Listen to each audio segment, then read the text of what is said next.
Merci d'être présent ce soir pour un événement qui est un événement tout à fait original, tout à fait unique, puisqu'il s'agit pour nous de participer à cet anniversaire, de participer pour nous à la Nuit du droit. Partout dans Paris, partout en France, des juristes vont à la rencontre de la société. Des juristes vont donner à voir et à penser, parfois à aimer un peu de ce qui constitue leur quotidien et en réalité de ce qui constitue le quotidien de tous nos concitoyens. Partout à Paris et en France, des juristes essayent de présenter un aspect des choses. Et nous vivons un paradoxe magnifique ce soir puisqu'il y avait à l'école de droit de la Sorbonne 2 manifestations, une organisée par des étudiants, l'autre par des enseignants. Les étudiants ont été très sérieux et ont décidé de réfléchir sur l'intelligence artificielle. Nous le sommes tout autant mais un peu différemment en vous invitant à ce procès du droit. Merci d'avoir répondu présent. Je dois évidemment remercier beaucoup, très vivement, Louis Boré, le président de l'Ordre des avocats au Conseil, pour avoir accepté de jouer le jeu, et je dirais même bien davantage, pour avoir été à l'initiative de cette manifestation. C'est un honneur que d'organiser conjointement entre l'école de droit et l'Ordre des avocats au Conseil cette manifestation, mais c'est surtout le témoignage d'un long compagnonnage quotidien, d'un compagnonnage qui nous honore évidemment au plus haut point. Et je veux profiter de cette occasion pour dire à tous les étudiants, et ils sont nombreux qui sont présents ici, combien les avocats au Conseil jouent un rôle essentiel et parfois pour les étudiants encore un peu trop mal connu. Ce procès du droit, fallait-il le tenir? Est-ce vraiment bien sérieux? Ce sera à vous d'en juger.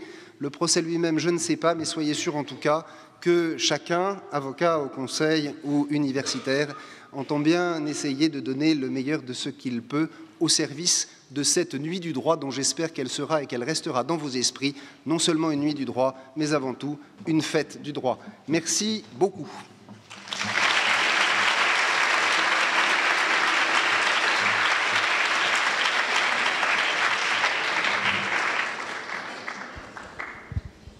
Bien.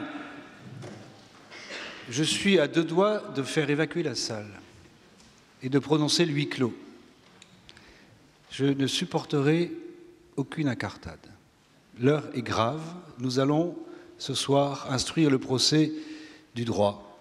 Procès paradoxal, s'il en est.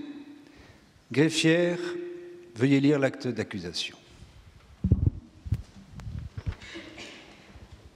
Au titre du délit d'escroquerie, pour avoir sur le territoire national et depuis temps non prescrit, trompé des générations d'étudiants en leur faisant croire qu'ils défendraient la liberté d'accusés innocents devant les cours d'assises et les caméras, alors qu'ils feront des expertises de fuite d'eau dans des logements insalubres à Romorantin, les déterminant ainsi à lui consacrer leur jeunesse, alors qu'ils auraient pu occuper Tolbiac comme n'importe quel étudiant en lettres, qui, lui, sait qu'il n'a pas d'avenir.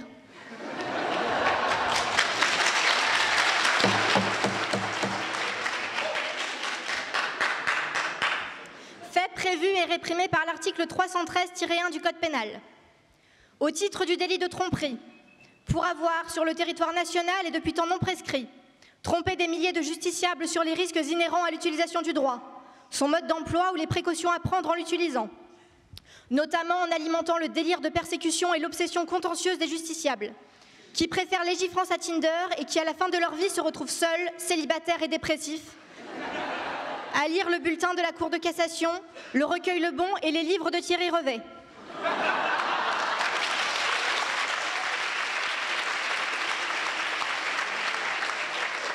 Fait prévu et réprimé par l'article L.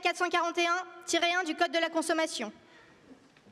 Au titre du délit d'administration de substances nuisibles ayant porté atteinte à l'intégrité physique ou psychique d'autrui et cause une interruption totale du travail de plus de 8 jours. Pour avoir sur le territoire national et depuis temps non prescrit, empoisonné la vie de milliers d'honnêtes gens qui voulaient juste qu'on leur fiche la paix et qu'on est venu embêter à coups de synalagmatiques, irréfragables, putatifs et autres usucapions pour le seul plaisir des professeurs, des avocats et des magistrats, ou du moins de certains d'entre eux. Fait prévu et réprimé par les articles 222-15 et 222-11 du Code pénal. Bien, merci Madame la greffière. Donc l'audience va commencer, voilà comment elle va se dérouler. Nous allons d'abord écouter les témoins qui ont été convoqués par les parties, à charge et à décharge. Ensuite, nous aurons les plaidoiries, ou plutôt les réquisitions. Oui, ne vous inquiétez pas, maître. La Cour connaît le droit.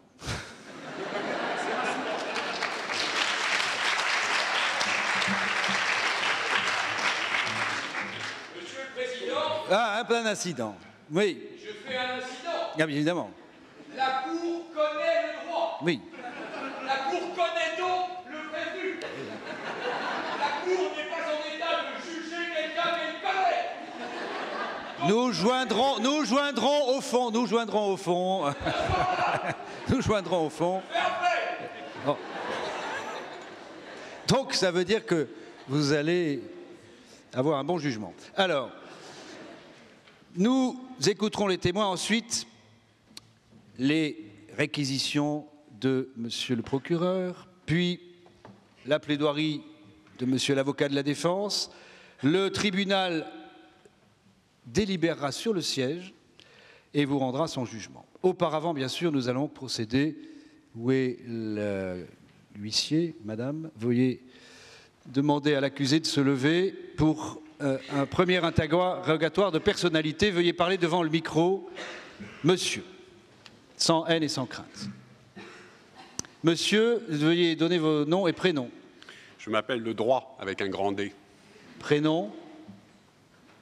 Il n'y en a pas. Il n'y en a pas. Greffière, veuillez noter. Où êtes-vous né? C'est une vieille histoire, mais j'ai l'impression que vous allez vouloir que je la fasse courte.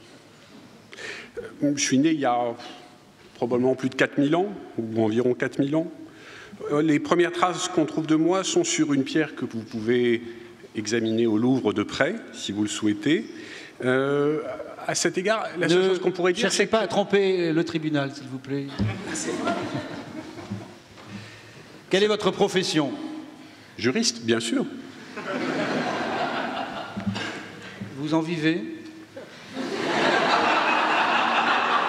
Vous savez, les temps sont durs pour tout le monde. Enfin, c'est pas moi qui ai à en vivre en premier, puisque je l'incarne. Monsieur, vous avez entendu l'acte d'accusation. Avez-vous une déclaration liminaire à faire? Je suis gêné par ce qu'a dit monsieur le procureur, parce qu'il a eu l'air de soupçonner que vous me connaissiez. Et je me demande si lui-même ne me connaît pas. Donc, est-il lui-même en état de requérir à mon encontre? Ou alors, il avoue d'ores et déjà son ignorance, ce qui serait une chose intéressante. Tout le monde se connaît, quoi, hein, dans cette affaire. Alors, nous allons faire compagnonnage. Ça se neutralise. Merci, l'incident est clos. Dont acte. Parfait. Nous vous remercions. Veuillez rejoindre votre place. Huissier, veuillez vous approcher. Vous allez aller chercher le premier témoin, qui est ce monsieur. Veuillez le conduire jusqu'à la place des témoins.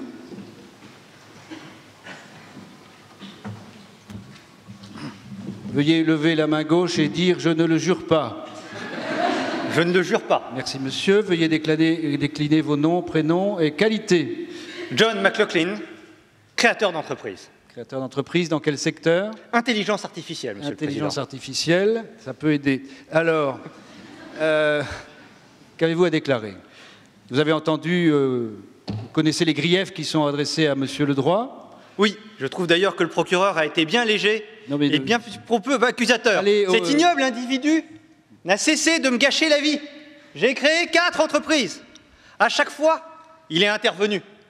À chaque fois, il est intervenu pour régenter ma vie et pour convaincre tout le monde qu'on devait régenter ma vie. Parce qu'il est seul, ici. Mais il y en a d'autres. Il y en a d'autres. Tous les avocats qui sont à ses côtés. J'ai créé 4 entreprises. À chaque fois, il a régenté ma vie et il me l'a gâché de 2 manières, monsieur le Président. Et il a brisé la vie de beaucoup de gens qui travaillaient pour moi. Le premier aspect, c'est qu'on ne comprend rien à ce qu'il dit. Il vient me voir et il me dit, vous comprenez, vous avez créé une entreprise d'intelligence artificielle.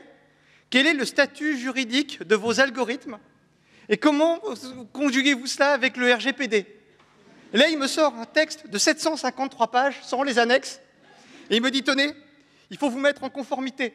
Et je lui réponds, pour quand? Il me répond, pour demain. C'est un fou. Alors, je suis allé voir les autres, les magistrats, les avocats, et je leur ai dit, bon, là, j'ai reçu ce RG, enfin, ce truc, qu'est-ce qu'on fait? Qu'est-ce que ça veut dire? Ils m'ont dit, on ne comprend pas. J'ai dit, attendez, vous êtes censé le connaître, ce bonhomme. Ils m'ont dit, on ne comprend pas. J'ai dit, mais qu'est-ce que je risque, moi? Ah ben, la prison. Mais on peut l'interroger? Bah, vous pouvez essayer. Êtes-vous allé en prison? Ah non, je ne suis pas allé en prison. Mais ça, c'est l'autre problème aussi. C'est qu'on a l'impression qu'il est tout seul. Mais c'est un chef de bande. Et il nous raquette. Moi, j'ai payé... Bon, je vous donnerai les factures, si vous voulez. Je donnerai les factures à la Cour, Monsieur le Président, mais j'ai payé des avocats. Et moi, je vis ça comme un racket. Il faut juste que je paye ces gens pour qu'ils ne viennent pas m'embêter. Bon, et si je les paye suffisamment cher, je suis tranquille. Alors... Mais ça me coûte très cher. Oui, et ils servent à rien, tous ces gens sont des parasites. Ils sont tous idiots. À un moment, j'ai voulu assurer ma défense, Monsieur le Président. Et donc, on a voulu enseigner à notre intelligence artificielle le droit. On lui apprend tout, l'intelligence artificielle, la stratégie, le jeu de Go, les mathématiques, la programmation, la conduite, la direction de navire. On n'arrive pas à lui apprendre le droit. Les ingénieurs sont venus me voir et je leur ai dit, mais pourquoi? C'est trop compliqué. Ils m'ont dit, vous avez 2 syllabes de trop. Pour ça, l'intelligence artificielle ne peut rien faire pour nous défendre. Et ce bonhomme, non seulement on ne comprend rien à ce qu'il nous dit, mais ensuite il régente tout ce qu'on veut faire. Moi, par exemple, j'ai créé mon entreprise. Je voulais faire quelque chose d'utile.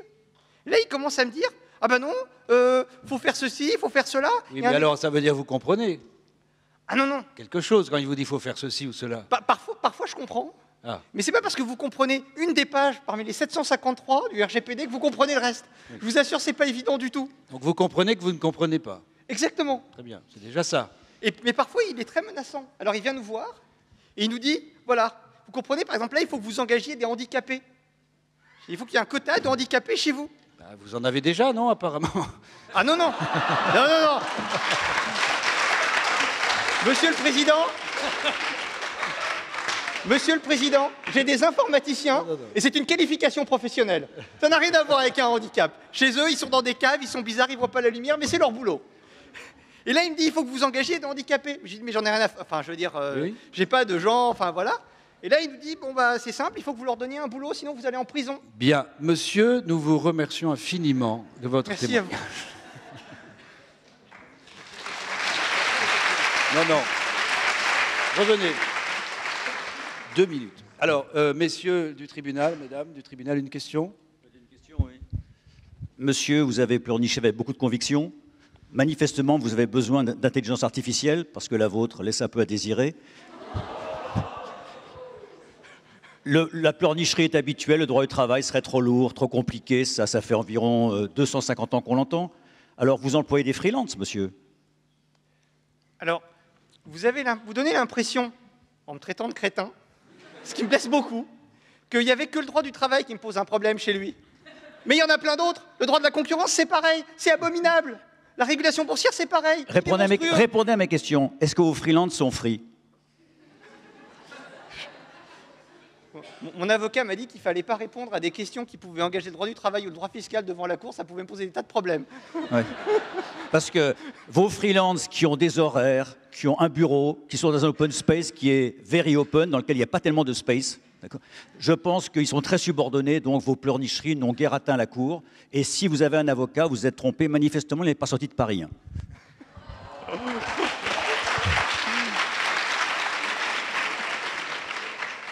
Encore un applaudissement et je fais évacuer la salle. Bien, merci, monsieur, nous vous remercions infiniment, vraiment, de ce témoignage, qui a beaucoup éclairé le tribunal. S'il vous plaît, huissier, veuillez faire entrer le deuxième témoin.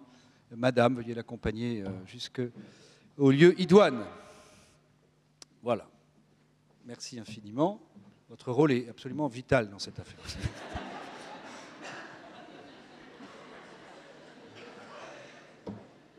J'ai dit silence. Alors, madame, veuillez décliner vos noms, prénoms et qualités. Simone Toc, retraitée. Merci.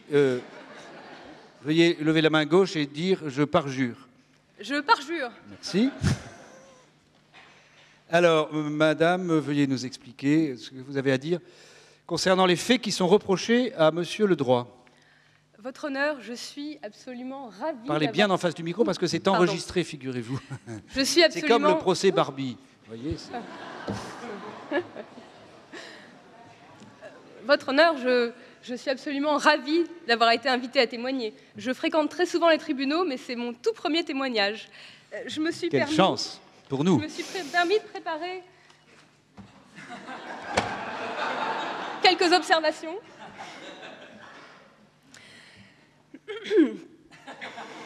Oui, allons au fait.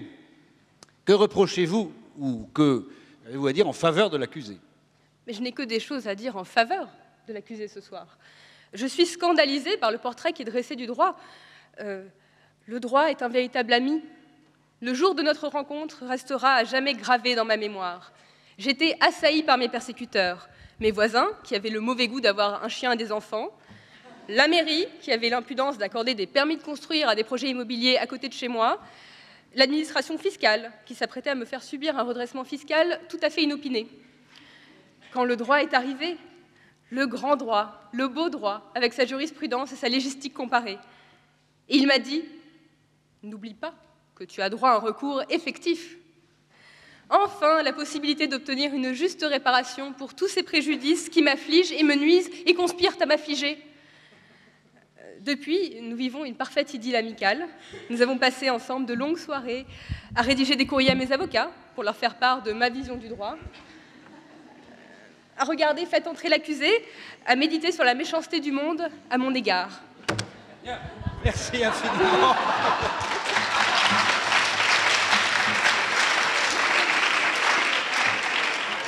Bien, merci. Nous sommes tout parfaitement éclairés, n'est-ce pas? Y a-t-il quelqu'un dans le tribunal qui voudrait poser une question? Non? Revenons à nos moutons. Revenons à nos moutons, c'est-à-dire? C'est l'applicable de monsieur. Oui. L'avocat Patelin. Patelin, voilà. Ben, écoute, voilà. Merci, c'est super, vraiment, c'est vraiment super. Alors, de façon plus synthétique, parce que là, on vous sent vraiment pleine de votre dossier, mais en 3 mots. Comment résumeriez-vous ce que vous allez dire de favorable? Ne me regardez pas comme ça, parce que... En faveur de l'accusé. L'accusé est un homme charmant. Vous aimez le droit, quoi. Vous aimez, oui, c'est un homme charmant qui m'aide enfin à voir clair dans le monde et qui m'aide à reconnaître mes persécuteurs. Voilà. Très bien. Et je pense que, comme il le dit lui-même, ma vie est dure, mais c'est ma vie.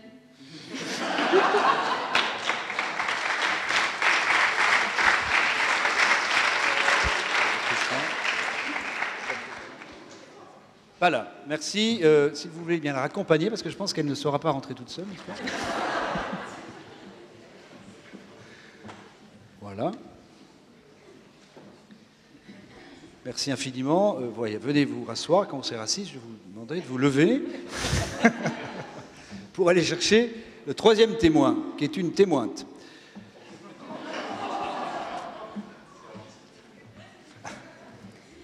Bien, merci, mesdames. Veuillez prendre place et décliner vos noms, prénoms et qualités.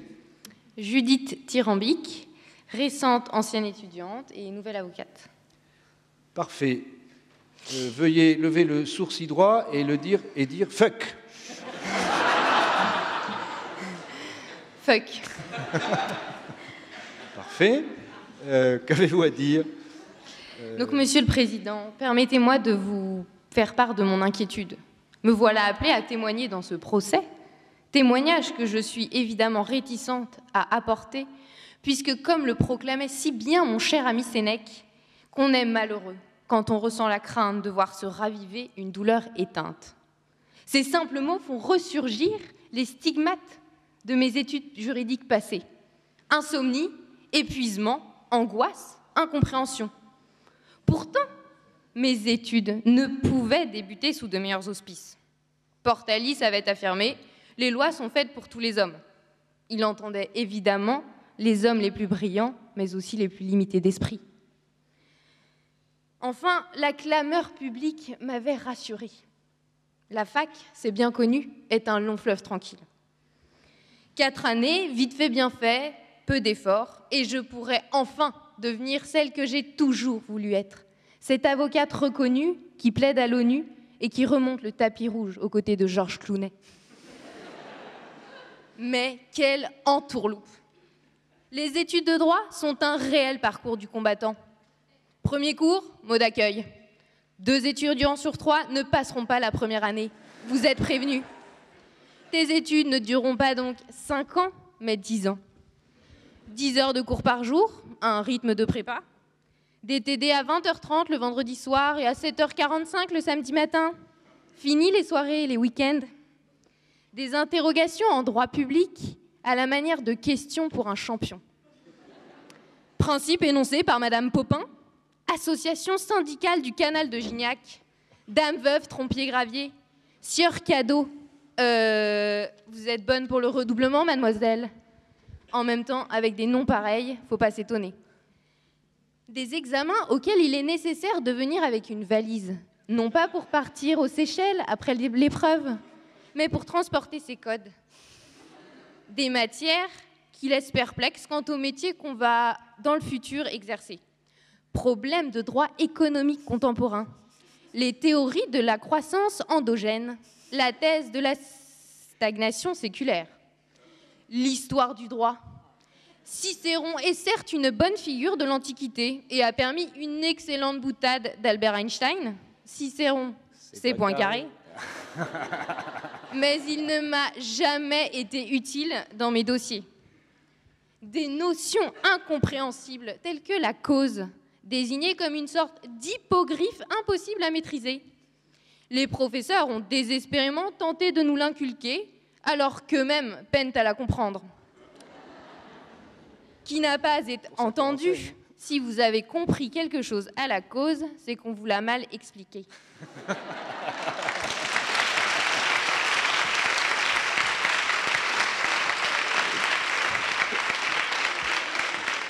Tant de sang, de sueur et de larmes. Quand je pense qu'elle vient d'être supprimée. À peine, à peine. Mais monsieur Bien. le Président... C'est passionnant, mais... Pourtant, le meilleur est à venir. Monsieur le Président... Ça peut être que ça, hein, de toute le façon. pire, c'est que j'ai travaillé des années sans répit, jour et nuit, pour réussir, pour gravir les sommets. Mais une fois sortie vivante et non indemne de ce camp militaire, non seulement je suis une avocate inconnue au bataillon, mais je m'aperçois que je suis devenue infréquentable. J'ai un humour de juriste. 2 présomptions traversent la route. Attention, tu vas te faire renverser, crie la première. C'est pas grave, dit la seconde, je suis irréfragable. Je ne pense que droit. J'achète ma baguette de pain. Un contrat est formé. On m'a livré un beurre Monoprix au lieu de président. Erreur sur la substance. Orange m'a prélevé trop d'argent. Mise en demeure. Je suis fière de connaître 1382 par cœur et je m'en vante. J'ai pleuré quand il est devenu 1240 et j'ai même mis en photo de profil Facebook « Je suis 1382 ».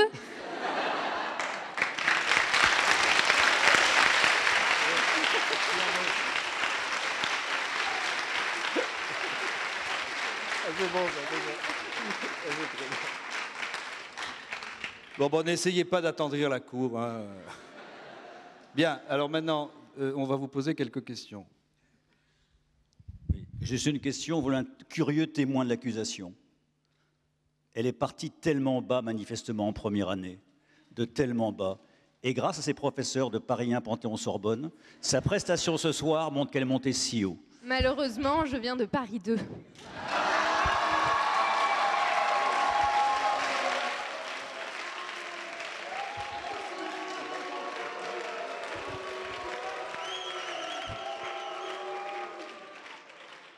Bien. Je ne dirai donc point, le chiffre parle de lui-même.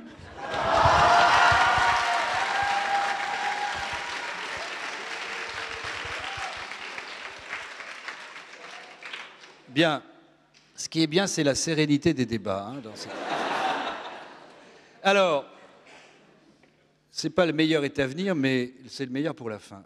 Si vous voulez bien accompagner ces personnes qui ont besoin d'être un peu aidées dans le transport, voilà. Veuillez prendre place, elles sont deux. Vous allez nous expliquer pourquoi. Présentez-vous au tribunal, s'il vous plaît. Bonsoir, je suis Madame le professeur, je suis professeur. Bonsoir, je suis Nelson Monteforte, son traducteur. Mais vous parlez très bien français, apparemment, Madame le professeur. Toujours. Ah, très bien. Donc, vous allez traduire du français au français, finalement. C'est pour que les gens de Paris 2 comprennent mieux, c'est ça?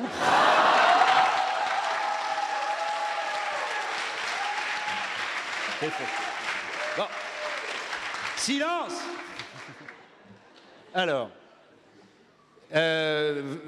présentez-vous. Alors, levez votre jupe droite et puis dites... Je ne le jure pas. Alors, commençons le témoignage parce que le temps passe là, vraiment. Je dois réagir. Hannibal ad portas. Hannibal est à nos portes. Il est vrai qu'aquilis non debet esse iudex in propria causa. Madame le professeur l'admet, nul ne peut être juge de sa propre cause. Mais là n'est pas mon rôle aujourd'hui. Atsum. À vos souhaits. Pardon? Non, je disais atsum, je suis ici, car ait pretor, si non habebunt advocatum ego dabo. Et comme l'écrit Ovide dans les Héroïdes, épître 5, absit reverentia vero. Madame le professeur nous rappelle que le prêteur dit « À ceux qui n'auront pas d'avocat, j'en donne rien ». Et elle ne craint pas de dire la vérité. Dura lex, sed lex. Non, je n'ai aucune crainte. A canenon magno sepe tenetur aper. Souvent, le sanglier est arrêté par le petit chien. Cave canem, canis pugnax. Et pour cause, quieta non movere. Madame le professeur nous dit qu'il ne faut pas apporter le trouble là où règne la quiétude. Draconis in herba, et je serai Saint-Georges face à ce dragon. De Komodo. Pardon, et in Komodo. C'est très juste ce que vous dites. Bon, c'est passionnant, mais j'ai pas l'impression qu'on soit dans le cœur du sujet là quand même. Mais, on reproche au droit de ne pas s'adapter au monde. Oui. Mais alterius. Alors traduisez en latin s'il vous plaît, parce que là on comprend plus du tout.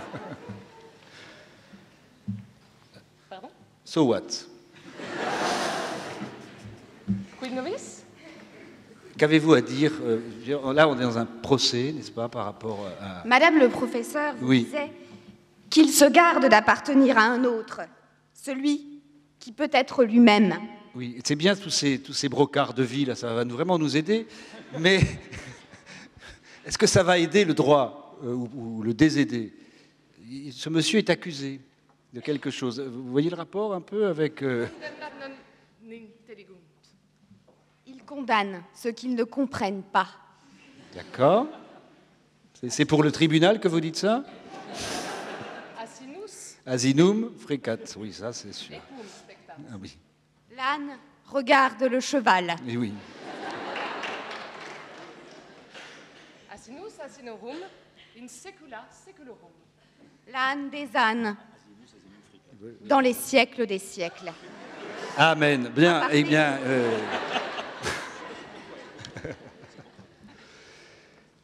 Donc, synthétiquement, là, en une phrase, au fond, vous êtes plutôt pour ou contre l'accusé? De minimis non pour Alex. Ah oui, ça, je ne vous le fais pas dire. Eh bien, merci infiniment, chère madame, si vous voulez bien raccompagner. Vous avez des questions? Pas de questions? Bien. Donc, la première phase du procès... et qu'on ne dise pas que c'est un procès expéditif, n'est-ce pas? Où est monsieur le directeur de l'école de droit de la Sorbonne? Il est parti. Où es-tu, François-Guy? Ah, tu te caches. Bon, on est dans les temps? Take your time, baby. OK. Bon. Alors, maintenant, jusqu'ici, c'était la mise en bouche, bien qu'elle soit bien agréable. Maintenant, monsieur le procureur, si vous voulez bien... requérir. Tenez.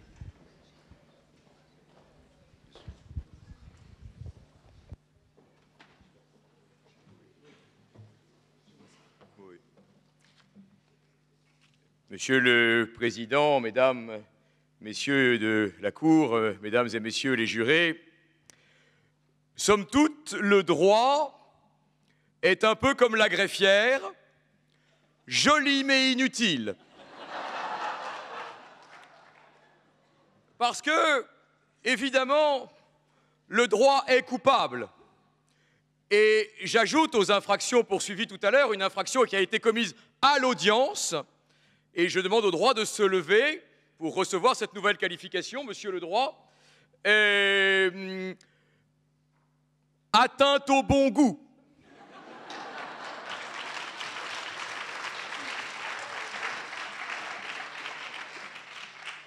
Parce que, uniquement pour le plaisir de concurrencer les djellabas multicolores des agrégés des facultés, vous vous êtes cru malin en vous déguisant comme dans une soirée où vous allez essayer de choper. Parce que, voyez-vous, c'est le premier drame du juriste, c'est la drague. Juriste pour draguer, c'est nul. Tu fais quoi? Je fais de la littérature. Ah, tu vas me dire des sonnets, tu vas m'emporter avec ta parole. Tu fais quoi? Ah, j'étudie l'histoire. Ah, raconte-moi les grandes batailles. Tu fais du droit? Bonne soirée.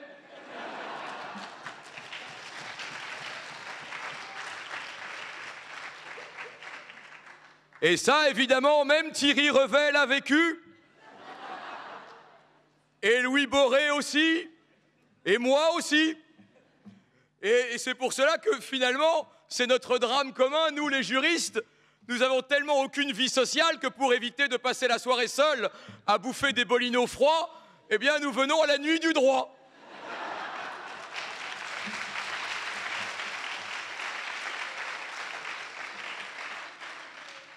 Et finalement, ça nous fait une nuit à passer à plusieurs, ce qui, dans une vie de juriste, est assez rare.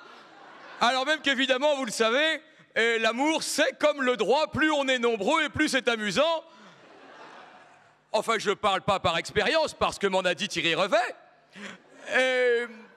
qui écrit d'ailleurs des livres à plusieurs également, en fin de soirée, de cuite, bien sûr, c'est pour ça qu'il est à Paris 1. S'il buvait de l'eau, il serait à Paris 2.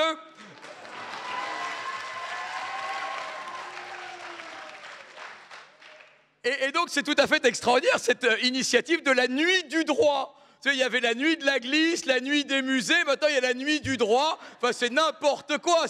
Le tout chapeauté par Laurent Fabius, tu vois, qui est un type dont la gaudriole est évidemment perceptible par chacun. C'est évidemment le mec qui a inventé la blague sur la présomption irréfragable que nous a raconté Elle la tient de Laurent Fabius, qui est l'humoriste du droit. C'est le Bigard du Gaja, si vous voulez.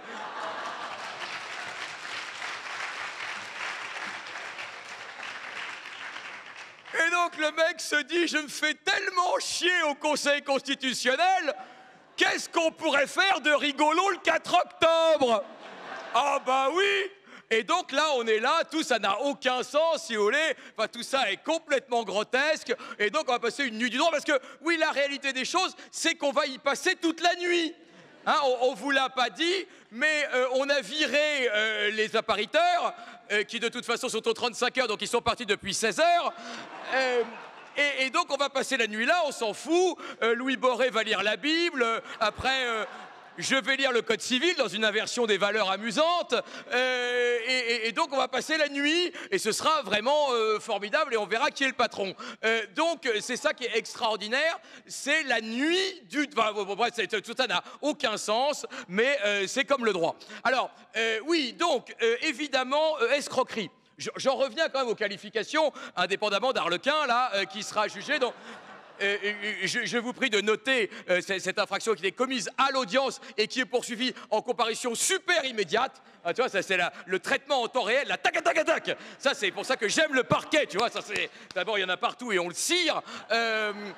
Et être ciré le soir, ça ne m'arrive pas tous les jours, raison pour laquelle je viens parmi vous. Donc, le traitement en temps réel, c'est que le mec, à peine il est jugé, à peine il va en tôle, enfin je compte sur vous évidemment, même pour ça, on peut aller en tôle en France aujourd'hui, sauf s'il fait une QPC, mais il tombe sur Laurent Fabius, et donc il a paume. Donc, tout ça pour dire, escroquerie, oui, évidemment escroquerie, parce que les gens, là, ils ont fait du droit parce qu'ils ont vu Perry Mason. Mais c'est pas vrai du tout. C'est pas votre honneur, tu vois, objection, je refuse la question, mon cul, oui. Ça marche pas du tout comme ça. Tu la prends, la question, et tu vas faire ton expertise de fuite d'eau à Romorantin, parce qu'il y a Dupond-Moretti qui a pris les assises, tu vois, il les a bien verrouillés, bien, et toi, tu peux aller compter tes litres d'eau de ta fuite à Romorantin, alors qu'effectivement, tu aurais pu passer ta jeunesse à compter Fleurette ailleurs qu'au crêpes à gogo, qui n'existe plus, mais qui existait à la grande époque, qui est la nôtre. Et voilà, vous n'avez pas connu les crêpes à gogo, mais si j'ai le poids que j'ai, c'est à cause du bar qui s'appelait les crêpes à gogo, où on bouffait comme des porcs quand on avait votre âge. Donc, indépendamment de nos souvenirs d'anciens combattants, que vous dire sur le droit? Rien, parce que je n'en connais rien, et effectivement, le droit l'a dit, je ne le connais pas. Et c'est bien pour ça que je suis avocat, puisque c'est une matière formidable qu'on peut exercer sans rien connaître. Et ça, c'est formidable. On peut être avocat, de toute façon, la question, c'est pas de savoir, c'est moi gentil, lui méchant, toi bon juge. Et c'est ça qui est formidable. Tu vois, on n'a pas besoin de branloter des arrêts dans tous les sens. Tu vois, les dames Dole et Laurent se disant filles galantes. Oui, bon, bah, c'était des putes, hein, ok. Effectivement, la veuve Trompier-Gravier qui a peut-être couché avec tous les mecs du Gaja, tu vois, c'est pour ça qu'elle est veuve, ça l'a fatiguée. Donc, tout ça pour vous dire que, oui, donc le droit est évidemment coupable d'escroquerie, ça y a absolument aucun doute. La principale escroquerie étant d'ailleurs constituée par le montant des droits d'inscription à Paris 1, qui est l'escroquerie majeure provoquée par le droit. Et effectivement, il y a également tromperie. Il y a tromperie de tout le monde, et notamment à l'égard des justiciables, qui sont les premiers dindons de la farce. Et nous, on les connaît bien, les tarés. C'est-à-dire le mec qui vient te voir et qui te dit « Oh, maître ». Alors moi, ça m'arrive parce que, voyez-vous, j'ai écrit un bouquin, et j'en profite pour ceux qui ne l'auraient pas acheté. La parole est un sport de combat, 18 € chez Jean-Claude Lattès. Bien. Et donc, ça, si vous voulez, la médiatisation, c'est génial. Ça ne te provoque pas un vrai dossier, mais à chaque fois que tu passes à la télé, le lendemain, tu as 14 dingues qui t'appellent et qui te disent « Oh, maître, j'ai un litige de 14 € avec la CAF. Ça dure depuis 32 ans, mais je lâcherai pas. Et vous êtes la personne qu'il me faut. » Et alors là, voyez-vous, j'ai une technique, ma secrétaire la connaît, je dicte cabinet encombré. C'est pas vrai du tout, je n'ai pas de boulot, mais le cabinet est quand même encombré pour les tarés qui, pareil, peuplent le Conseil d'État. Et ça, on les connaît. C'est des dingos.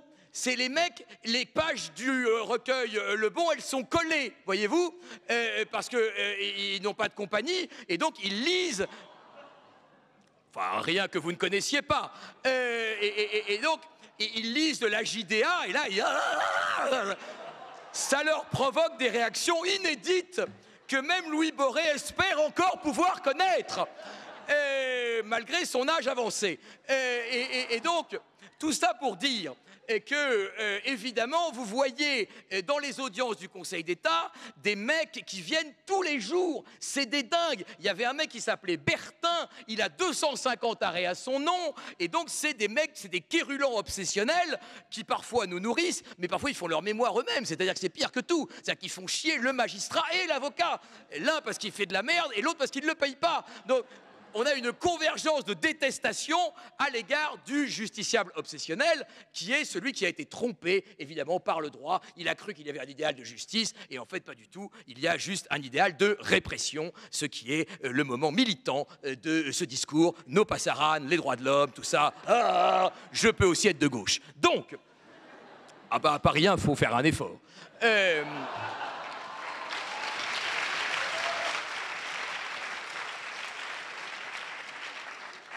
Alors, il y a le quérulant, bon, très bien, qui est fou. L'avocat est dingue aussi, parce qu'évidemment, il faut qu'il soit un peu dans le délire de son client. Vous me dites quand je dois être débranché, hein, parce que sinon, Oui, 3 minutes, c'est bien. Alors, que vous dire? Oui, le juge est fou aussi. Hein, et je vous lis, parce que quand même, j'ai préparé cette plaidoirie, il faut bien l'avouer. J'ai préparé très sérieusement cette plaidoirie, et j'ai lu des jugements de juges objectivement dingues. Et c'est là que tu vois que le droit attire les cinglés. Et tu te demandes pourquoi, en fait. C'est ça la vraie question. C'est pourquoi est-ce qu'ils font pas architecture, physique, chimie, ils font droit? Parce qu'ils aiment faire chier le voisin.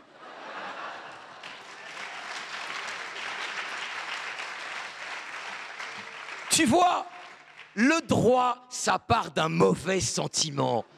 Tu vois, le droit, c'est le truc du pervers, le mec qui mate la voisine, il est jaloux, il vole dans sa boîte aux lettres. C'est le taré, quoi. C'est vraiment ce qui nous rassemble. Et tu vois, eux, ils en ont même fait une thèse, tu vois. Et d'ailleurs, c'est ça qui est extraordinaire, c'est que, tu vois, lui, là, au milieu, tu vois, il est encore plus rougeau que les autres, tu vois, parce que lui, même le visage est rouge, tu vois. C'est ça qui est extraordinaire, c'est qu'il est, voilà, il est djellaba total. Et alors, eux, ils pensent le droit.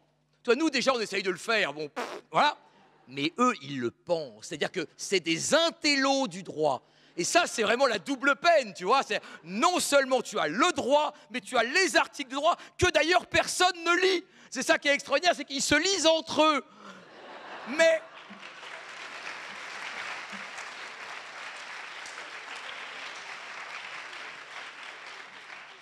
Et c'est ça qui est complètement vrai, c'est qu'ils croient que la doctrine est lue, mais pas du tout.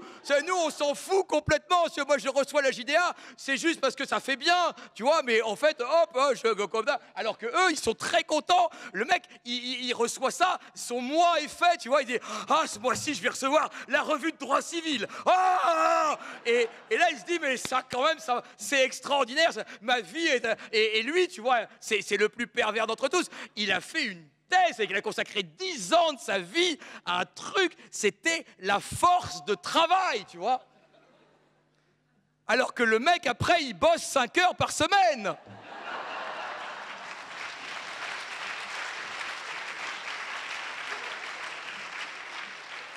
C'est-à-dire que pour lui, la force de travail, c'est d'abord un concept. Et ça, c'est beau, tu vois. Donc, les profs, alors n'importe quoi. Et donc, je voulais finir avec les juges, qui sont là-dedans au pinacle de délire total. Et notamment, vous le connaissez, mais comme je suis un pervers et qu'il y a des mineurs dans la salle, j'aime toujours lire ce jugement d'une bonne femme qui était complètement nymphomane et dont le juge nous dit que Madame B, parce qu'évidemment, ils n'ont même pas le courage de mettre son vrai nom, parce qu'il la connaissait, attendu qu'il résulte des attestations produites. C'est un vrai jugement, mesdames et messieurs, que mademoiselle B fait monter chez elle des dizaines d'hommes par jour, qu'elle pousse des hurlements de jouissance, accompagnés de mots obscènes à toute heure du jour et de la nuit, que les voisins sont réveillés par ces manifestations de plaisir en pleine nuit, que son voisin du dessus est obligé de marteler le sol à coups de poing pour calmer ses ardeurs, attendu qu'il résulte de ce qui précède que la jouissance de mademoiselle B est une jouissance bruyante, gênante, préjudiciable aux autres occupants de l'immeuble, que mademoiselle B, et là, humour de juriste, ne satisfait donc pas à son obligation de jouissance paisible des lieux loués.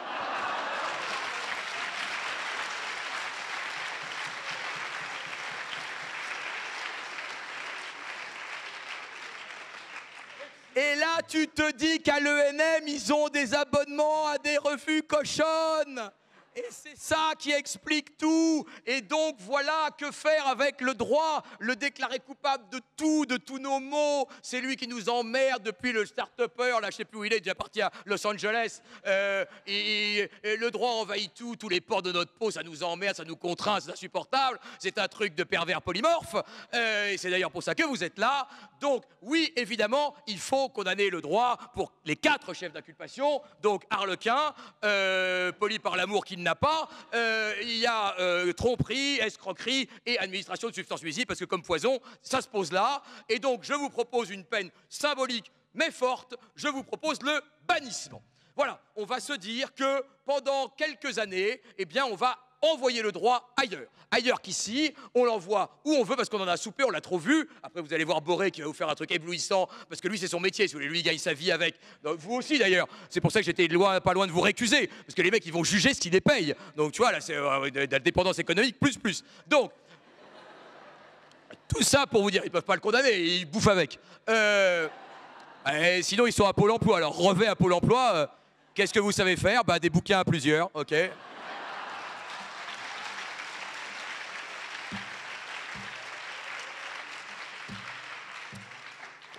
Eh ben c'est bien, vous allez faire pute sur les boulevards. Donc, tout cela pour vous dire, avant de passer la parole à Louis Boré, qui lui est un vrai juriste, alors que moi, évidemment, je suis là pour amuser la galerie comme une sorte d'apéritif. Oui. Donc, tout ça pour vous dire que oui, on va bannir le droit. Je vous propose de bannir le droit. Donc, ce sont le sens de mes réquisitions, monsieur le président vénéré, madame la greffière, magnifique, merveilleuse. Non, la greffière était là. Oui, la greffière, très, très formidable aussi. Hein. On peut applaudir la greffière. Et Lucien, tu vois, les nanas, elles ont bien fait de faire 4 ans de droit pour faire ça, tu vois. C'est le début de l'escroquerie, vous la voyez là, l'escroquerie du droit. Eh bien, vous la touchez du doigt, cette escroquerie-là. Donc, on va bannir le droit, on va l'envoyer ailleurs, on va l'envoyer aux États-Unis parce qu'ils adorent ça. Hein. Là-bas, tu ripes sur une frite, tu touches 500 millions. Bien, merci infiniment, monsieur le procureur. Je propose qu'on l'envoie en Russie aussi parce que là-bas, ils en ont plutôt pas assez. Donc on va l'envoyer aussi là-bas, et nous, on va pas avoir de droit, mais on va avoir l'amour, et ça c'est quand même vachement mieux, donc cessez de vous juger, aimez-vous.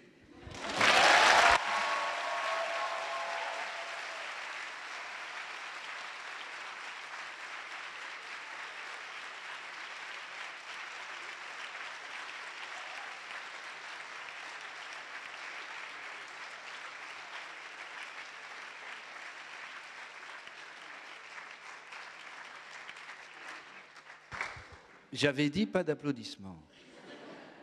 Maître. Au moment de prendre la parole pour défendre le droit, je mesure la difficulté de ma tâche. Après un procureur obsédé sexuel et sans robe, et 4 témoins qui en réalité sont tous horriblement à charge, j'ai une sacrée pente à remonter. Je vais donc les prendre un par un, témoin après témoin. Paris 2, ça va assez vite. Elle a fait ses études à Paris 2. Bon, le problème est réglé. Le start-upper qui nous dit « Ah non, moi je ne veux pas de droit, le droit me pourrit la vie, c'est épouvantable ». 2 choses. D'abord, qu'est-ce qu'il veut dans la vie, le start-upper? Pourquoi il travaille? Pourquoi il crée des entreprises? Il veut gagner de l'argent. Il veut acheter des choses. Acheter des choses pourquoi? Pour en être le propriétaire. Ce qu'il recherche, son obsession quotidienne, matin, midi et soir, c'est le droit de propriété. Il ne vit que pour le droit de propriété. Il est obsédé par le droit, en fait, cet homme. Il ne le sait pas. Tous les autres droits, c'est vrai, ne l'intéressent pas. Mais il y en a un qui l'intéresse, c'est le droit de propriété. Et il dit, pour jouir paisiblement de ce droit de propriété, je veux récuser, répudier tous les autres, le droit du travail, le droit fiscal, le droit des contrats, tout ça, ça ne sert à rien. Alors je l'invite à faire un voyage. Il nous a dit qu'il voulait mener une carrière internationale. Manifestement, il n'est jamais sorti. Pour lui, international, ça veut dire New York, Londres et Paris. Eh bien, je l'invite à prendre un avion pour Tripoli ou pour Mogadiscio, capitale de la Somalie. Superbe pays qui est un État failli en réalité. En Somalie, il n'y a pas d'État. Vous y allez, il n'y a pas d'État. C'est très bien, le paradis du start-upper. Pas d'État, pas d'administration, pas d'impôts, pas de contrat, rien. Tout se règle à coups de Kalachnikov. Vous y allez, vous faites votre business, vous pouvez vous faire tuer tous les matins. Vous tentez quelque chose, on peut vous le voler par la force à n'importe quel moment. Voilà la société sans droit dont rêve le start-upper. Ensuite, nous avons eu la quérulente d'habitude, dont, monsieur le procureur, je dois l'avouer, a fort bien parlé. C'est vrai, il y a des quérulents d'habitude obsédés par la justice. Mais, vous voyez, ces gens sont malades, je le reconnais bien volontiers, mais ils ont trouvé un exutoire à leur folie. Ils ont trouvé un exutoire à leur paranoïa, et cet exutoire, c'est un tribunal. Eh bien moi, à tout prendre, je préfère que ces fous dangereux aillent déverser leur folie dans les tribunaux, plutôt que, comme aux États-Unis, qu'ils aillent s'acheter une mitrailleuse, une Kalachnikov, et qu'ils aillent la vider dans un lycée en tuant 250 personnes. Nous n'avons pas des armes en vente libre, nous avons des tribunaux. Et quand on souffre de ce type de troubles compulsifs, on va souvent, c'est vrai, les exercer dans les tribunaux, ce qui est quand même une voie plus pacifique, je trouve, pour gérer ce type de problème. Enfin, nous avons eu un témoin curieux qui semble sorti tout droit de Game of Thrones ou du monde de Narnia, et qui parle latin couramment. Elle a donc 2000 ans, et je trouve que pour quelqu'un qui a 2000 ans, elle est quand même assez bien conservée. J'en viens maintenant aux chefs d'accusation que je prendrai un par un pour vous démontrer, chef d'accusation par chef d'accusation, qu'ils ne tiennent absolument pas. D'abord, l'escroquerie. Ce procureur reproche au droit de conduire de jeunes étudiants, au lieu d'aller plaider aux assises, à aller traiter des problèmes de fuite d'eau à Romorantin, ce qui prouve déjà son mépris profond pour la province, son parisianisme indécrottable, et surtout sa méconnaissance complète de ce que peut constituer une fuite d'eau. Certes, je ne parle absolument pas de la fuite d'eau banale que nous connaissons tous et qui est réglée en quelques jours, grâce justement à l'intervention du droit, parce qu'on monte chez son voisin et on lui dit « je suis désolé, il y a une fuite chez vous, c'est quand même une petite obligation, responsabilité civile, il faut réparer, s'il vous plaît, vous avez une assurance ? Oui, très bien, vous avez une assurance, très bien, le problème est réglé. » Mais ce que je veux évoquer ici un instant, devant vous, c'est la fuite d'eau qui prend la dimension d'une épopée, d'un cataclysme, de l'apocalypse. C'est la fuite d'eau qui commence tout doucement. C'est juste une petite tache sur le plafond. On la regarde, on se dit « oh, c'est pas grave ». Et puis le lendemain, elle a grandi. Et le surlendemain, elle a grandi encore plus. Et sans l'aide du droit, un jour, elle se met à suinter. Une goutte se met à tomber. Plic, plic, plic, plic. Et pendant toute la journée, vous attendez le plic. Et si jamais il n'y a pas de plic, vous vous dites, tiens, ça ne plique pas. Et puis ça replique. Et même quand vous sortez de chez vous, vous entendez le plic, il est rentré dans votre tête la nuit, ça vous empêche de dormir. Et sans l'aide du droit, après le plic, l'eau commence petit à petit à envahir le plafond et à envahir les murs. Et sans l'aide du droit, toute cette humidité, petit à petit, appelle les champignons. Les champignons commencent à pousser car le droit n'est pas intervenu. Et vous commencez à avoir des champignons sur le plafond, sur les murs. Votre maison se transforme en champignonnière géante. Vous avez des champignons de toutes les tailles, de toutes les formes, des grands, des petits, des gros, des maigres, des rouges, des verts, des bleus, des noirs, des marrons. Et sans l'aide du droit, ces champignons commencent à dégager des spores. Et ces spores, vous commencez à les respirer.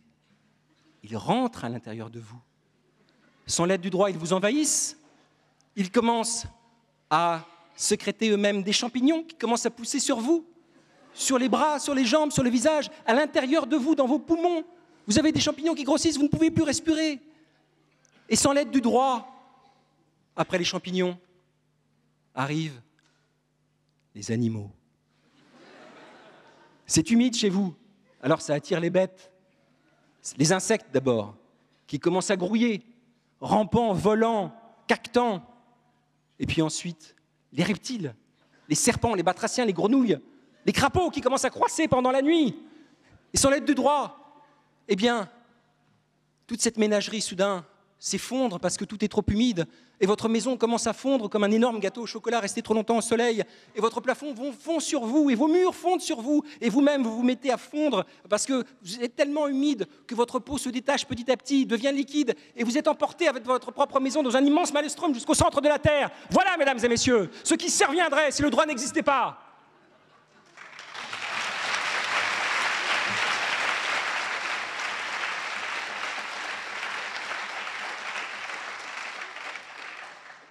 Alors qu'avec le droit de la responsabilité civile, le droit des assurances, le droit des baux et le droit de la copropriété, vous réglez ça en 5 minutes.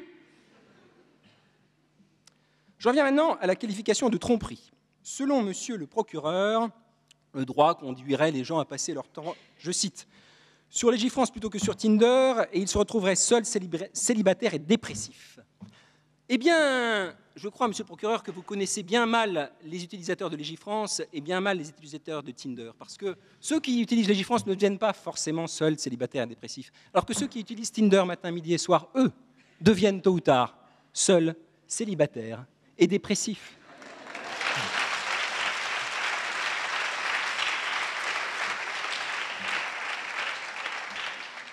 Vous reprochez au droit de conduire les gens à lire le bulletin de la Cour de cassation, le recueil Le Bon, les livres de Thierry Revet. Mais je préfère ça plutôt que les lecteurs des magazines de M. Marc Dorcel, car contrairement à ce que vous croyez, M. Marc Dorcel n'est pas le Gutenberg ou le Gaston Gallimard du XXIe siècle. Enfin, j'en viens à l'administration de substances nuisibles. Vous vous moquez, monsieur le procureur, de ce qui est irréfragable, putatif et ce qui constitue un usucapion. Ce qui prouve, monsieur, que vous avez des yeux, mais que vous ne savez pas voir, et que vous avez des oreilles, mais vous ne savez pas entendre. Car dans ces mots, certes mystérieux, il y a de la poésie et il y a de la musique. Il y a de la poésie, tout d'abord, parce qu'on ne sait pas ce que ça veut dire. Au départ, en tout cas. Après, avec un bon professeur, on sait. Mais au départ, on ne sait pas. Et ça, c'est merveilleux. Un mot mystérieux dont on ne sait pas ce qu'il veut dire. C'est fantastique. Vous pouvez lui faire dire tout ce que vous voulez. Vous pouvez imaginer tous les sens possibles. C'est une autoroute vers la poésie et vers l'imagination. Ce n'est pas du tout quelque chose d'étriqué, comme vous l'a dit le procureur. C'est quelque chose de beau qui vous stimule. Et puis, c'est quelque chose de musical, irréfragable. Entendez les airs qui claquent comme un coup de fouet. On sent que c'est une interdiction, quelque chose d'irréfragable, simplement par la musique. Alors oui, monsieur le procureur, oui, je soutiens à cette barre. Monsieur le Président, Mesdames et Messieurs les magistrats, je soutiens que le droit a une dimension esthétique, que le droit peut être beau. D'abord, parce qu'il s'incarne dans des mots. Et, comme l'a dit Thomas d'Aquin, rien ne pénètre en nous sans passer d'abord par les sens. Donc le premier contact que nous avons avec le droit est un contact sensuel. Nous le percevons par la vue ou par l'ouïe. Et ce premier contact peut être agréable ou désagréable. Je soutiens, et j'en ai la preuve, que mieux le droit est rédigé, plus il est rédigé dans une langue fine et élégante, plus il a spontanément et naturellement de l'autorité, plus il s'impose facilement. Si les maximes de Loisel ont voyagé du Moyen-Âge jusqu'à nous, c'est parce qu'elles claquent comme Flambert-Jovan, « Morte ma fille, mort mon gendre ». Ça claque, ça a du rythme, c'est pour ça qu'on en parle encore. Lorsque le droit se concentre comme ça dans ses formules magiques, il acquiert une espèce d'autorité magique, elle aussi, d'autorité naturelle, qui est liée à la beauté. Car on sait depuis Platon que le beau et le juste sont frères, relèvent de la même famille, ont des liens étroits. C'est pour cela qu'on rend la justice dans des palais et pas dans des boui-boui ou dans des gargotes. Pourquoi ? Ce n'est pas du tout, contrairement à ce que certains soutiennent, pour écraser les justiciables, pour montrer la puissance de la justice. C'est simplement pour rappeler à ceux qui travaillent dans ces palais, qui ont l'honneur d'exercer les fonctions de magistrat ou d'avocat, que ce qu'ils font n'est pas quelque chose de banal. Juger son semblable, ce n'est pas quelque chose de banal. Défendre son semblable, c'est un acte sacré. Et la beauté même des lieux est là pour vous rappeler, à chaque fois, quotidiennement, à chaque fois que vous allez plaider, à chaque fois que vous allez juger, que ce que vous allez faire dans cette enceinte n'est pas quelque chose de commun, de banal et de vulgaire, et que vous ne devez pas le faire de façon banale, commune et vulgaire. C'est pour ça qu'on construit des palais de justice. La langue, j'en ai parlé, elle peut être superbe. Il y a des choses qui n'appartiennent à personne et dont l'usage est commun à tous. Tout est dit en quelques mots.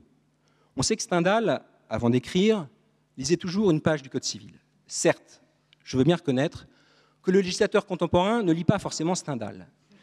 Mais quand il le veut, il le peut. Notamment, les nouveaux textes sur les contrats dans le Code civil, je trouve, ont su retrouver un peu de la magie de cette langue superbe, cristalline. Il y a une dimension esthétique aussi dans la motivation des décisions de justice. J'en viens ici sur le vieux débat, oui, nos décisions sont trop courtes, on ne comprend rien, etc. Regardez ces beaux arrêts anglo-saxons qui font 250 pages, c'est merveilleux. Je crois que c'est complètement faux. Je crois qu'il y a une élégance à la française, à savoir dire l'essentiel en peu de mots. Et quand je lis une décision anglo-saxonne, eh bien, je me crois en fait plutôt dans un roman russe. C'est-à-dire qu'à l'arrivée à la page 73, je ne sais plus qui est qui a fait quoi et où l'on est exactement. Mais la dimension esthétique du droit ne concerne pas en réalité que sa forme. Il concerne aussi le fond même des choses. Car je suis profondément persuadé que les choix jurisprudentiels, notamment, et les choix juridiques, surtout jurisprudentiels, je crois, relèvent souvent d'une approche esthétique, en tout cas une dimension esthétique. Et pour le démontrer, je vais vous lire un extrait des conclusions du commissaire du gouvernement Daniel Labetoul devant le Conseil d'État. En 1984, il dit ceci. « Il est délicieux d'enrichir le droit administratif de distinctions subtilement raffinées, et tel Verlaine, de rechercher la nuance encore, rien que la nuance. Mais il faut aussi parfois élaguer, dégager des lignes droites, rendre à nouveau perceptibles celles qui commençaient à ne plus l'être. La jurisprudence est faite de la combinaison de ces deux tendances. La préférence accordée à l'une ou à l'autre peut tenir à la nature de la question. Il est peut-être aussi question d'époque ou d'âge. La période actuelle, riche d'une accumulation de broderies et de dentelles admirablement ouvragées, mais confrontée à des exigences pratiques d'efficacité, appelle sans doute à nouveau un élan simplificateur. Quant aux très anciens commissaires de gouvernement que nous sommes devenus, il se surprend à être plus sensible à la fraîcheur robuste et rustique des solutions simples qu'au charme discret et capiteux, à la fois, des constructions plus apprêtées.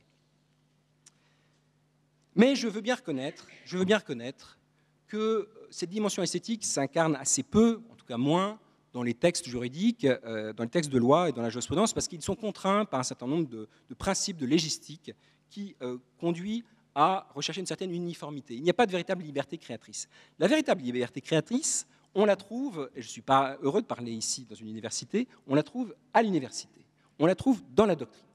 Et heureusement qu'il n'y a pas d'universitaire dans cette salle, parce que je peux vous dire très librement que je trouve que cette liberté stylistique, les universitaires ne l'utilisent pas toujours. Beaucoup d'entre eux, je crois, se sont obligés d'écrire sérieux, d'écrire sec, de peur de ne pas avoir l'air suffisamment scientifique s'ils faisaient autrement. Or, quand on connaît l'histoire de la doctrine française, on sait qu'il y a des plumes absolument magnifiques, absolument exceptionnelles. Je pense tout d'abord évidemment à Jean Carbonnier. Jean Carbonnier, auteur verlainien, parce qu'il recherchait toujours de la musique avant toute chose, et pour cela préfère l'impair, plus vague et plus soluble dans l'air, sans rien en lui qui pèse ou qui pose. Et là encore, ce n'était pas uniquement un choix esthétique, c'était aussi un choix politique. Il écrivait de cette manière, je crois, parce qu'il détestait toute forme de dogmatisme. Il détestait les opinions professées ex cathedra de façon brutale. Il voulait lui-même envelopper sa prose d'une sorte de nimbe pour ne pas s'imposer trop brutalement, pour laisser un espace de liberté à son lecteur, afin que celui-ci puisse dire « non, finalement, je ne suis pas d'accord, moi je pense quelque chose d'autre ». Je pense aussi à Philippe Mallory, auteur célinien, par son goût pour l'outrance et pour la démesure. Et j'en veux pour preuve deux passages que je veux vous lire. Un sur les incapables majeurs, tout d'abord. Philippe Mallory. « Le peuple des incapables majeurs est nombreux et pitoyable.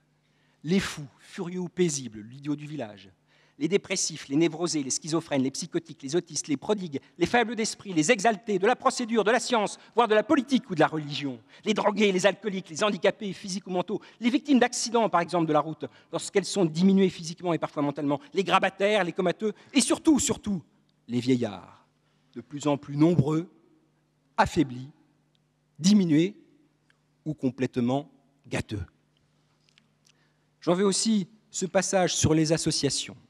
Les associations contemporaines pullulent, elles sont innombrables. Certaines sont éphémères, d'autres durables. Associations sportives, littéraires, politiques, culturelles, religieuses, caritatives, d'anciens combattants, étudiants de l'école polytechnique et de l'université Paris 1, d'amis des druides, de fumeurs de pipe, de défense de la langue française, tutélaires, sociétés savantes, sportives, de chasse, de pêche, comité Théodule, comité de lutte innombrables, de lecture, club de bridge du troisième âge, Ligue des droits de l'homme, d'Action française contre le cancer, le sida, la tuberculose, la stupidité, le racisme, la mort, pour la vie, fondation, centre d'études, cercle, confrérie, congrégation, groupe, église, secte. Quand on nous dit que le droit est une matière grise et terne, et qu'on a un tel professeur, on s'aperçoit qu'il n'en est rien. Je pense enfin à Jean Rivero, auteur voltairien. Et si je pense à Voltaire, ce n'est pas uniquement en raison du Huron qu'il emmena un jour au Palais Royal, mais c'est parce qu'à chaque fois qu'il parle d'un sujet, il en parle avec une profonde empathie, comme Voltaire, parce que l'on ne connaît bien que ce que l'on aime. Et il avait aussi cette faculté, toujours comme Voltaire, ce sens de la formule exceptionnelle, pour tout résumer en un mot, comme par exemple le cœur à deux voix pour parler des rapports entre l'université et la jurisprudence, ou pour parler de la rétroactivité de la jurisprudence, le grincement du droit. Grincement. Tout est dit en un mot. Ça bouge, c'est moche parce que c'est rétroactif, mais on n'y peut rien. C'est pas très élégant, mais ça fait partie du mouvement. Quand on pense à la beauté du droit, on pense aussi à nous les avocats, et c'est un honneur que l'on nous fait, puissions-nous toujours en être dignes. On pense aux plaidoiries qu'on peut entendre dans les tribunaux, et particulièrement dans les cours d'assises, mais pas uniquement. Mais je pense qu'au-delà même de la beauté des plaidoiries, dans le procès lui-même, il y a quelque chose de profondément théâtral. Ce n'est pas un hasard d'ailleurs si on voit autant de procès dans les films, s'il y a autant de films, autant de pièces de théâtre, autant de romans qui ont le procès comme sujet. Je ne pourrais pas en citer, je pourrais en citer des centaines. C'est parce que le mécanisme du procès est en lui-même profondément théâtral. D'abord, il y a, aux assises en tout cas, l'avocat de la défense qui est aux côtés de l'accusé et qui l'accompagne dans l'hiver et sous la pluie, dans la nuit où rien ne luit. Et puis, il y a l'avocat de la partie civile qui l'accompagne dans sa souffrance, qui l'aide à porter sa souffrance et qui essaye de l'aider à l'exprimer avec dignité. Il y a enfin de la beauté dans la démarche aussi des juges, parce que par-delà l'horreur du crime et la violence des arguments, ils doivent essayer de trouver la solution la plus juste. Au terme de cette plaidoirie, vous vous dites sans doute que j'exagère. Comparer le droit à une œuvre d'art, c'est exagérer. Et vous avez raison. Vous avez raison. Jamais les œuvres juridiques n'auront la grâce légère et lumineuse des œuvres de Mozart, Vermeer, La Fontaine ou Charlie Chaplin. Et puis il y a une autre différence profonde entre le droit et l'art, c'est que le droit est nécessairement temporaire et contingent, lié à son époque et donc amené à évoluer, alors que les grandes œuvres d'art sont promises à l'éternité. Lorsque Pythagore fut condamné à mort, il passa les dernières heures de sa vie sur la plage de Syracuse à dessiner des figures géométriques sur le sable. Et lorsqu'on vint le chercher pour l'exécuter, il dit simplement à ses bourreaux « Ne dérangez pas mes cercles ». Et nous aussi, lorsque sera venu le moment de nous retirer, nous aurons envie de dire à nos successeurs « Ne dérangez pas mes cercles ». Mais je suis allé sur la plage de Syracuse et les cercles n'y figurent plus, il n'y a plus de cercles. Nous construisons sur du sable et rien de ce que nous bâtissons, notamment juridiquement, ne durera éternellement, mais finalement, c'est beaucoup plus beau comme cela.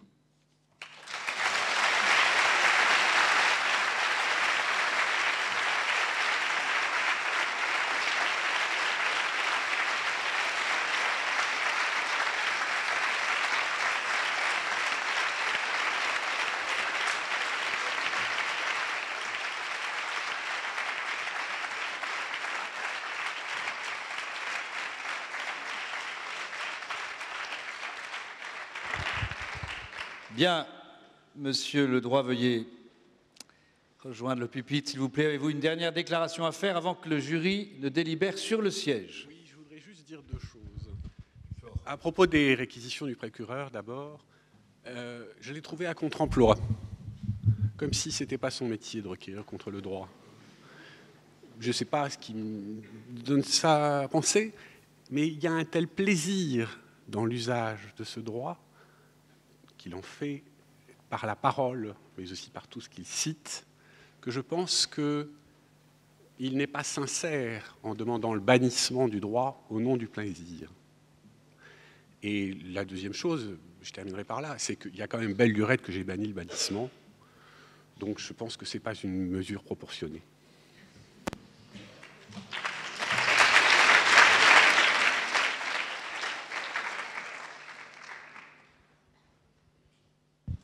Quel que soit le verdict, gardez votre costume, s'il vous plaît. Bien, je vous demande de faire silence. Le tribunal va délibérer sur le siège. Veuillez vous rapprocher.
Alors, le tribunal, après en avoir délibéré, sur le délit d'escroquerie, attendu que s'il est bien établi que le droit a fait croire à des hordes d'étudiants qu'il défendrait des accusés innocents devant des cours d'assises et des caméras, on ne saurait voir là l'espérance d'un crédit imaginaire.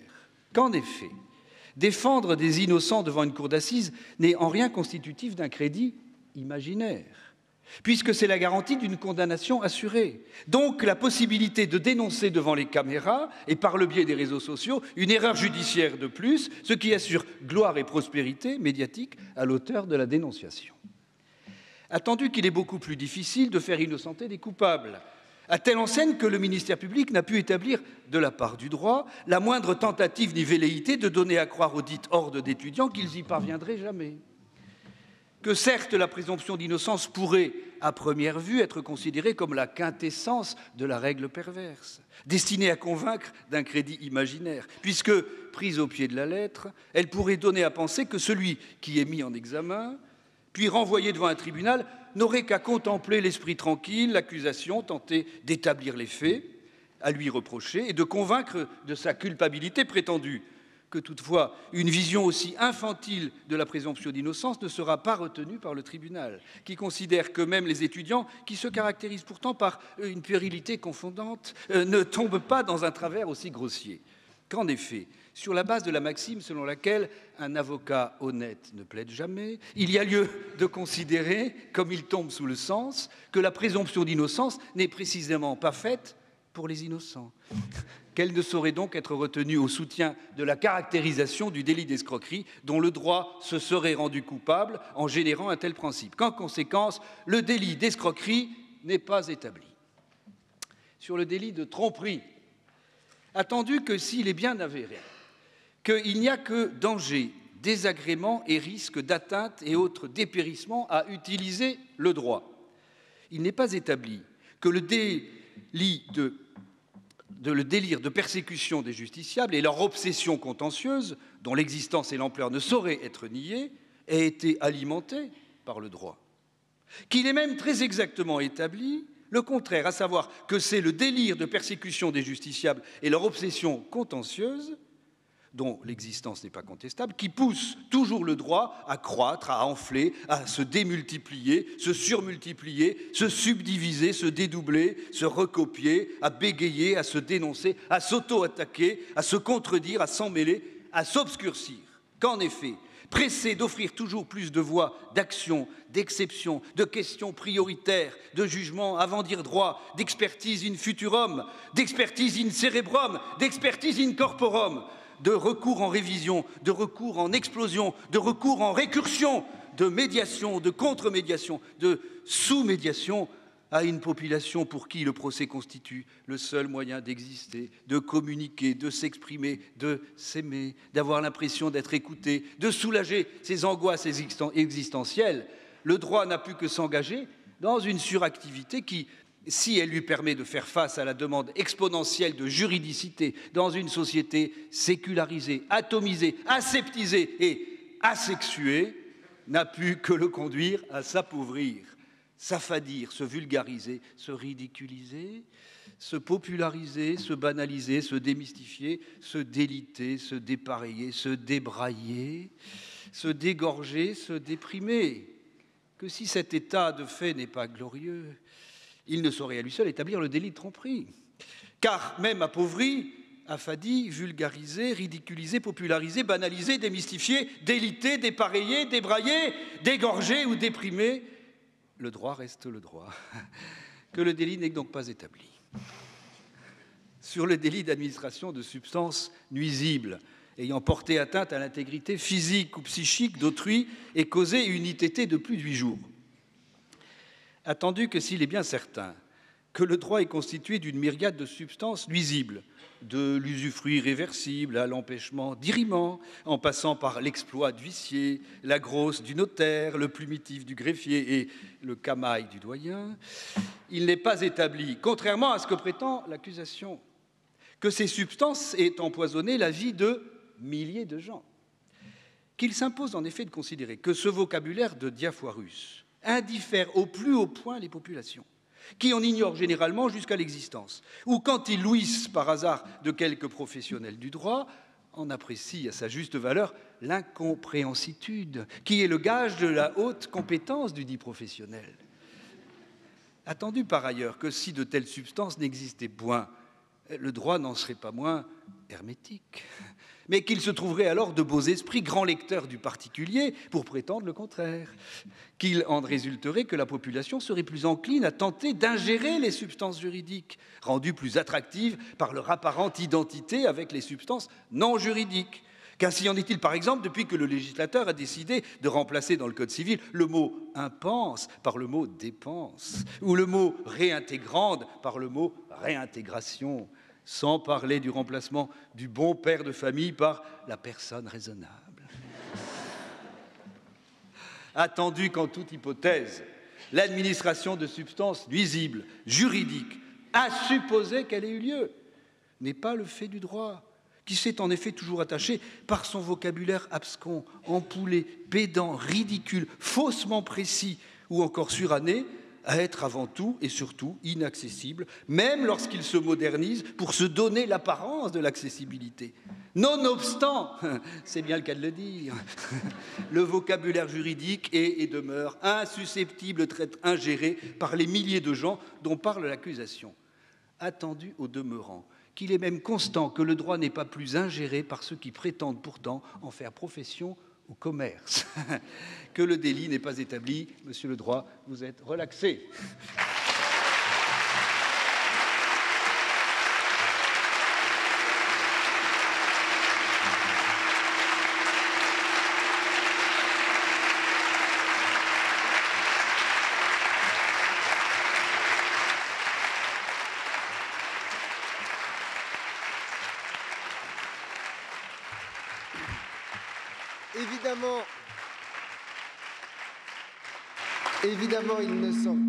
Évidemment, il ne saurait être question de conclure après ces débats, mais bien sûr de vous remercier à nouveau, ce qui a été amplement fait par la salle, saluer le talent qui s'est déployé, saluer le jugement qui a été rendu et auquel je crois que nous adhérerons tous sans aucune hésitation, et peut-être, puisque cela a eu l'air et l'heure de vous plaire, vous donner rendez-vous pour une autre édition de ce qui sera peut-être le jour du droit ou la nuit, si elle continue. Merci beaucoup. Et un tout petit détail pratique, nous sommes malheureusement contraints de vous demander de partir assez rapidement, car normalement l'université est fermée, et sinon la foudre des appariteurs qui ne font pas simplement 35 heures ou qui s'arrangent pour les faire à toute heure risquerait de s'abattre sur Bertrand Perrier, et avouons que ce serait dommage quand même. Merci beaucoup.